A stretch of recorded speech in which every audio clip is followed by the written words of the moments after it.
ay rated SPG. Striktong patnubay at gabay ng magulang ang kailangan. Maaaring may masiselang tema, lengguwahe, karahasan, sexual, horror o droga na hindi angkop sa mga bata.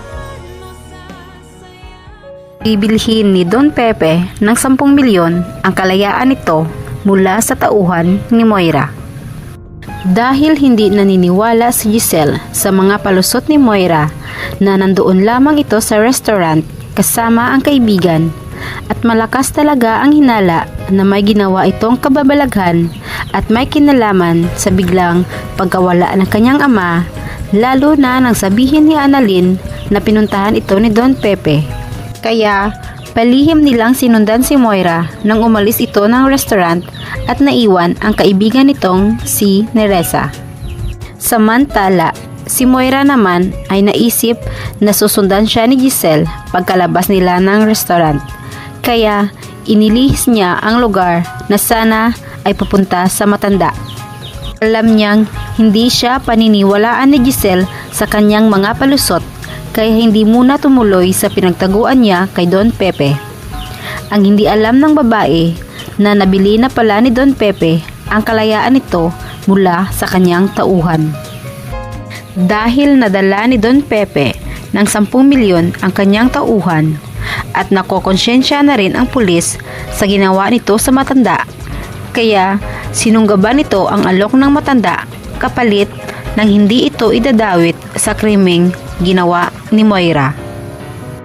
Sinorpresa na lamang ni Don Pepe si Moira kasama sina Giselle at Robert sa tinutuluyan nito at minatikim ng isang malakas na sampal ni Robert dahil nasabi na ni Don Pepe ang kanyang panloloko.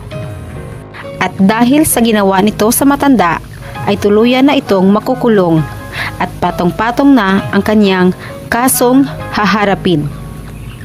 At kahit nahuli ni Annalyn si Zoe na nagsisinungaling, ay pinanigan ito ni Don Pepe sa pag-aakalang wala itong kinalaman sa pagtago sa matanda, dahil ipinalabas ni Zoe na tinatakot siya ng kanyang ina kung mangingialam ito sa ginawa ni Moira. Kaya labis pa rin ang pasasalamat ni Zoe sapagkat nakaligtas ito sa planong pagdawit sa kanya sa ginawa ng ina. Ngunit dahil nakatakas si Don Pepe at nabuking na ang kanyang tunay na pagkatao, ay baka mawawala na sa kanya ang lahat kasama ang kinikilalang ama.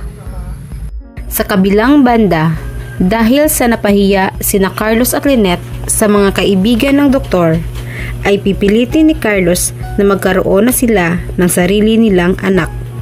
Pipilitin nito si Lynette sa kanyang kagustuhan para tuluyan ng makalimutan ng babae si Annalyn at masusolo na niya ang oras at pagmamahal ni Lynette.